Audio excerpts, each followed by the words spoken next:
अच्छा खासा चांस परीसे के हाथ आता है सुल्तान को फंसवाने का। वो पूरी दुनिया के सामने सुल्तान को बदनाम मशहूर कर देती और उसके बाद इस मामले पे इन्वेस्टिगेशन होती और प्रूफ हो जाता कि सुल्तान वाकई ही गलत है। लेकिन ये सब तो वो सिर्फ अपने ख्यालों में करती है और सुल्तान वहाँ पे डोनेशंस देके और अपनी नेक नामी चैनल्स में रिकॉर्ड करवा के वहाँ से चला भी जाता है।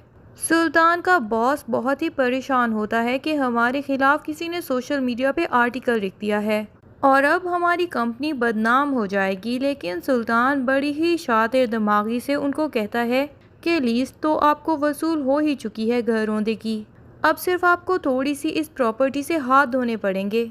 जैसे आपके दुश्मनों ने सोशल मीडिया का इस्तेमाल किया है, वैसे ही मैं भी सोशल मीडिया का इस्तेमाल करके आपकी बदनामी को नेक नामी में बदल दूंगा।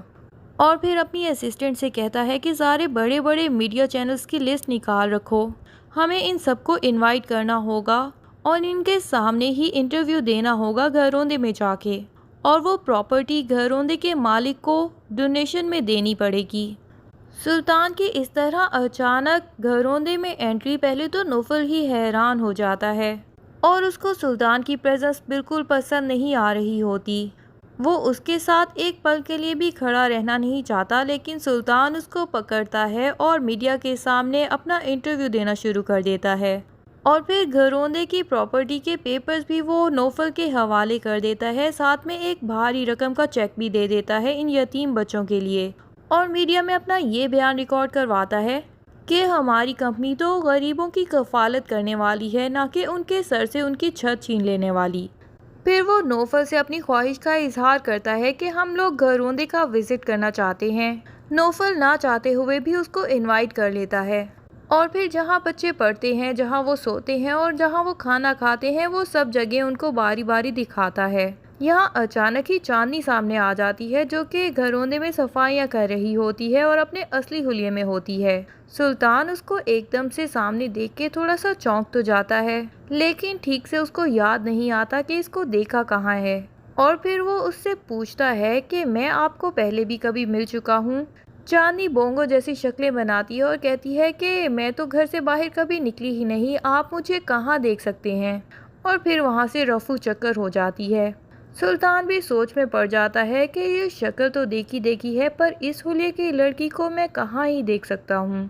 इतने में ये लोग आगे बढ़ते हैं तो सामने ही परीज़े किसी काम में मसरूफ़ होती है।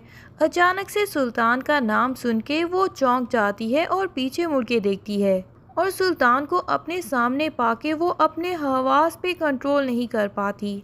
लेकिन नौफल उसको वहाँ से चले जाने का इशारा करता है और चांदनी जल्दी से जाके वहाँ से छुप जाती है। सुल्तान पूरे घरौंदे का विजिट करता है अपने मैनेजर के साथ और फिर ये लोग वापस जाने ही लगे होते हैं कि परीज़े जाके सुल्तान को देखती है। उसका बहुत दिल चाहता है कि यही मीडिया चैनल्स के सामने वो सुल्तान को नंगा करके रख दे, लेकिन वो इतनी हिम्मत सिर्फ अपने ख्यालों में ही कर पाती है। दर हकीकत तो उसको अपने कदम इतने भारी महसूस होते हैं कि वो थोड़ा सा भी आगे बढ़ ही नहीं पाती और वहीं पे खड़ी सिसक सिसक के रो रही होती है। चांदनी अचानक से आकर उसको देखती है तो उसको संभालती है और नौफल सर को आवाज़ देती है। नौफल भी मेहमानों को रुखसत करके परीज़े के पास पहुंच जाता है और चांदनी से कहता है कि इसको पानी पिलाओ और फिर परीज़े से कहता है कि लंबी सांस लो, तुम बहुत ही बहादुर हो और फिर बहादुरी से ही तुमने सुल्तान का मुकाबला करना है। एक दिन इस तरह कमज़ोर पड़ जाओगी तो उसका मुकाबला कैसे कर पाओगी और उससे अपनी ज़िंदगी को तबाह करने का बदला कैसे ले पाओगी।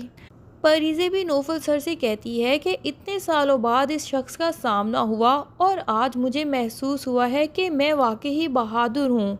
मैं अब वो परीज़े नहीं रही जो कभी सुल्तान की मोहब्बत में पागलों की तरह गिरफ्तार थी, बल्कि उसको सामने देख के मेरा तो दिल चाह रहा था कि मैं उसको गिरेबान से पकड़ूं और खूब चिल्लाऊं उस पे। मुझे अब उससे बिल्कुल भी मोहब्बत महसूस ही नहीं हुई और मुझे यकीन है कि मैं उससे बदला ले पाऊंगी। नौफल भी कह देता है कि अब हम मंजिल के बहुत ही करीब पहुंच चुके हैं, अब हमें सुल्तान से बदला लेना ही पड़ेगा और सही मौका आते ही मैं तुम्हें बताऊंगा कि कब और कैसे उससे बदला लेना है हमने। तुम्हें सिर्फ उस वक्त तक खुद को मजबूत बनाना है। दूसरी तरफ असरा भी सुल्तान से इतनी डरी हुई है कि वो कोर्ट जाके सुल्तान का सामना ही करना नहीं चाहती और सरवर भाई से कहती है कि मैं उसके सामने कुछ भी नहीं बोल पाऊंगी और वो सब लोगों के सामने मुझे पागल मशहूर कर देगा तो क्या होगा। लेकिन सरवर भाई उसको हौसला देते हैं और उसे कहते हैं कि मैं तुम्हारे साथ ही तो हूँगा और मैं जानता हूँ कि मेरी बहन बहुत ही बहादुर है, इसलिए तुम्हें मेरे साथ कोर्ट जाना ही होगा। और वो दिन आ जाता है जब कोर्ट में हियरिंग होती है। असरा की वकील भी आके असरा को तसल्ली देती है और कहती है कि आपके लिए तो सिर्फ यही कह देना भी तलाक के लिए काफ़ी होगा कि आपको अपने हस्बैंड की शक्ल पसंद नहीं, और फिर आपके पास तो इतने सारे सॉलिड पॉइंट्स हैं। आपको कोर्ट में सिर्फ वही बताना है जो सच है और मैं आपके साथ ही मौजूद होंगी, इसलिए आपको डरने की बिल्कुल ज़रूरत नहीं। वकील की बातें सुन के असरा को मज़ीद हौसला मिलता है और वो कोर्ट में दाखिल हो जाती है। सामने ही सुल्तान मौजूद होता है जो असरा को देखते साथ ही खड़ा हो जाता है और आदाब करता है। असरा की वकील कहती है कि जज के अलावा कोर्ट में किसी और के लिए खड़ा होने की परमिशन नहीं है, लेकिन सुल्तान कहता है कि ये मेरी बीवी हैं और मैं इनसे बहुत ही मोहब्बत करता हूँ, इसी मोहब्बत ने ही मुझे खड़ा होने पे मजबूर कर दिया। असरा सुल्तान को अपने सामने देख के बहुत ही अनकंफर्टेबल और बहुत ही घबरा रही होती है, लेकिन सुल्तान भी यही चीज़ें देख के एंजॉय करता है। उसको तो यही बात पसंद आती है कि सब लोग उससे डरते रहें। जब वो घर आता है तो वो अपनी माँ को बताता है कि मुझे असरा से अब शदीद तरीन नफ़रत है। तो सुल्तान की माँ कहती है कि अगर तुम उससे अब मोहब्बत भी नहीं करते तो फिर इस ज़िद पे क्यों अड़े हो, और आखिर डिवोर्स देके उस लड़की को आज़ाद क्यों नहीं कर देते। तो सुल्तान बताता है कि असरा ही तो मेरी ज़िंदगी की सबसे बड़ी अचीवमेंट थी, मैं अपनी ज़िंदगी की सबसे बड़ी कामयाबी को अपने हाथों से कैसे जाने दूं।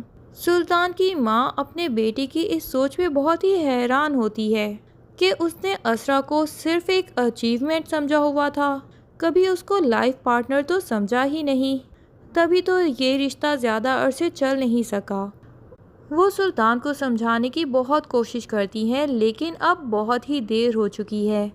सुल्तान की अपब्रिंगिंग ऐसी सिचुएशंस में हुई है कि अब उसकी आदतें बिल्कुल ऐसी ही पक्की हो चुकी हैं और वो किसी भी इंसान की फीलिंग्स का बिल्कुल एहसास नहीं करता। सबक तो सुल्तान को ज़रूर मिल ही जाएगा और उस सबक के मिलने के बाद यकीनन सुल्तान सुधर भी जाएगा, लेकिन अफसोस की बात यह है कि उसके बाद सुल्तान के पास अपनी ज़िंदगी को वापस सुधारने के लिए कोई जगह बाकी नहीं बची होगी। इधर इसरार भी अमेरिका से वापस आ चुका है और वो सरवर भाई से असरा के मुतालिक दरियाफ्त करता है। तो सरवर भाई बताते हैं कि उसकी डिवोर्स का केस फाइल किया हुआ है, पर अभी ये केस बहुत ही मुश्किल नज़र आ रहा है। तो इसरार सरवर भाई से कहता है कि आपको कहीं भी लगे कि मैं आपके काम आ सकता हूँ तो मुझे ज़रूर बताइएगा। इसरार असरा में अपनी दिलचस्पी शो करवाता है कि मैं ये रिश्ता अभी भी करने के लिए तैयार हूँ, लेकिन सरवर भाई फ़िलहाल के लिए उसको मना कर देते हैं और बताते हैं कि असरा इतनी डरी हुई है कि इतनी जल्दी वो दोबारा शायद किसी पर ट्रस्ट ना कर पाए। अब क्या असरा और सुल्तान का रिश्ता ख़त्म हो भी पाएगा या नहीं, और अगर यह रिश्ता ख़त्म हो भी गया तो कितना टाइम लगेगा कि असरा वापस अपनी पहले जैसी दिमागी हालत में आ जाए और दोबारा से किसी इंसान पे ट्रस्ट करने के काबिल हो जाए। ये सब जानने के लिए ड्रामे की अगली एपिसोड का इंतज़ार कीजिए। तब तक के लिए अल्लाह हाफिज़। वीडियो पसंद आए तो लाइक एंड कमेंट ज़रूर कर दें और चैनल को सब्सक्राइब करना ना भूलिए। Thank you.